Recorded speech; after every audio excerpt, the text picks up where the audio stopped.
Editora Árbol de la Vida presenta Alimento Diario, serie Los Ministros del Nuevo Pacto. Título: Embajador de Cristo.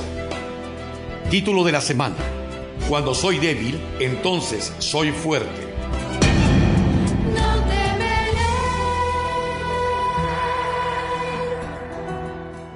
Jueves: someterse a la restricción de Dios. Leer con oración. No todo el que me dice, Señor, Señor, entrará en el reino de los cielos, sino aquel que hace la voluntad de mi Padre que está en los cielos. Mateo 7:21.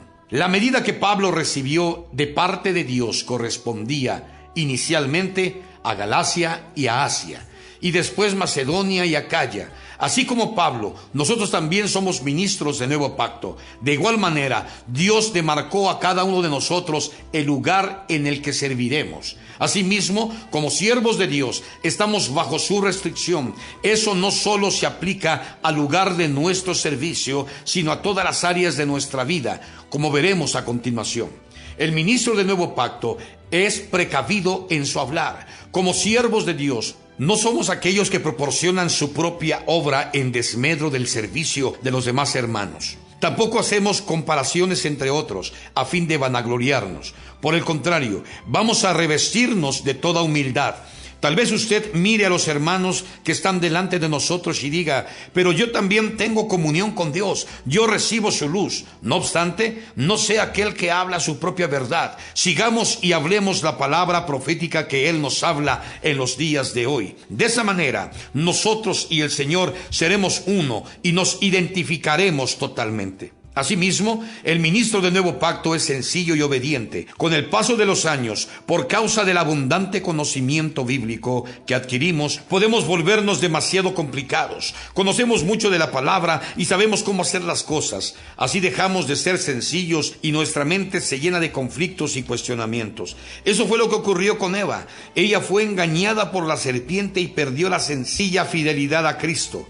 Querido lector, sea sencillo cuando reciba la dirección de Dios y sea obediente al seguirla. Al actuar así, usted será bendecido. Incluso en la predicación del Evangelio necesitamos restringirnos. Como siervos de Dios, la paz debe ser la que nos gobierna. No podemos enfocarnos sencillamente en la obra que hacemos, sino percibir si tenemos paz o no al realizarla. Esto nos muestra que a Dios le interesa más nuestra persona que lo que hacemos para Él.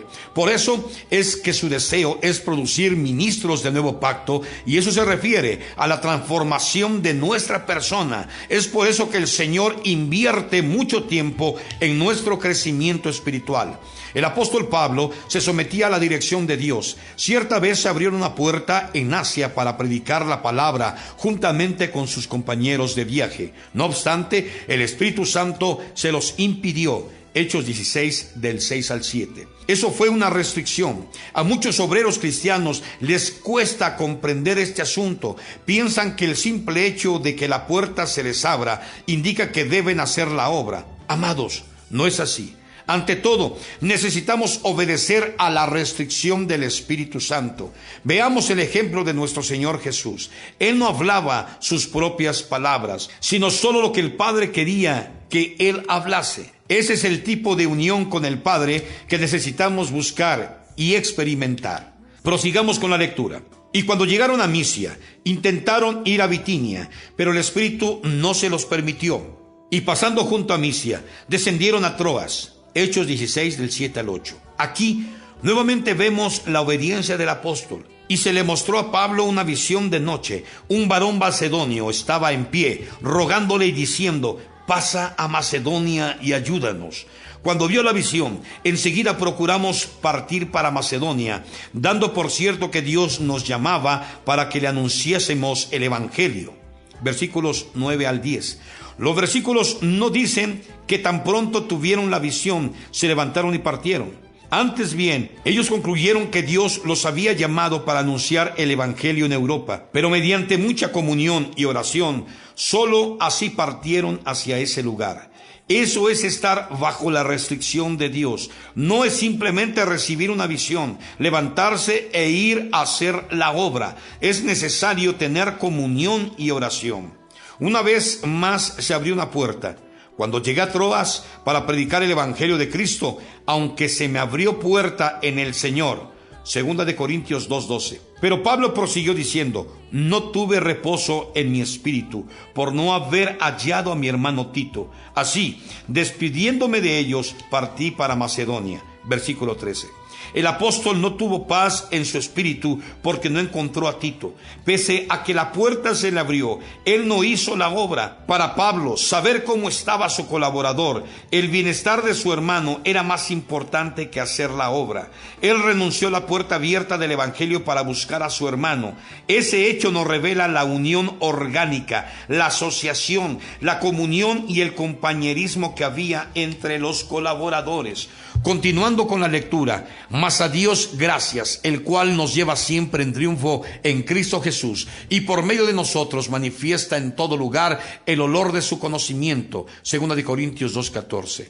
Observen que Pablo describió que ser llevado en triunfo es obedecer al Señor. Amados, cuando obedecemos al Señor, estamos bajo su restricción, somos llevados en triunfo y manifestamos en todo lugar el olor del conocimiento de Cristo, porque para Dios somos el grato olor de Cristo. Segunda de Corintios 2:15. Este grato olor es nuestra obediencia. Al obedecer, Dios inhala esa fragancia. Es como el aroma que sale del altar del holocausto. Dios lo aspira y eso le agrada. Por tanto, si queremos triunfar, seamos obedientes, pongámonos bajo la dirección del Señor, respetando la medida de acción que Él nos demarcó. Este es el vivir de un ministro que agrada a Dios.